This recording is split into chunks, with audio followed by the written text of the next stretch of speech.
Ayurvedic ஒரு wellness கோச்சா இருக்கேன். Again Covid வருது, ஸோ எல்லாரும் கேர்ஃபுல்லா இருங்க. அப்படி இப்படி நிறைய நோட்டீஸ் வருது, நிறைய இன்ஃபர்மேஷன்ஸ் வந்து சொல்றாங்க இல்லைங்களா? ஸோ பிஃபோர் கோவிட், அதாவது இந்த கோவிடுக்கு முன்னாடி ஒரு கோவிட் வந்தது இல்லையா? அப்போ வந்துட்டு எதனால கோவிட் நிறைய அஃபெக்ட் ஆனது, யாருக்கெல்லாம் அஃபெக்ட் ஆனதுன்னு பார்த்தீங்கன்னா, மெயின் திங் இம்யூனிட்டி லோவா இருக்கிற பீப்புளுக்கு. லைக் வந்து ஃபீவர் கோல்டுங்கிறது ஜென்ரல் எல்லா ஹியூமனுக்கும் வரும். ஆனா அது ஒரு நாள் இருக்கா இல்ல ஒரு வாரம் இருக்கா அப்படிங்கறது தான் விஷயம்.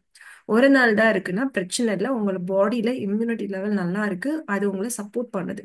சப்போஸ் உங்களுடைய ஃபீவர் டைமோ கோல்ட் டைமோ ரொம்ப ஜாஸ்தி ஆயிட்டே இருக்கு, அடிக்கடி ஹாஸ்பிட்டல் விசிட்டாவே இருக்கீங்க அப்படின்னா உங்களுடைய இம்யூனிட்டி நல்லா இல்லை. அண்ட் உங்க உடம்புல எக்ஸஸ் ஃபேட் ஆனிச்சுனாலும் உங்களோட இம்யூனிட்டி லெவல் லோ ஆகும்.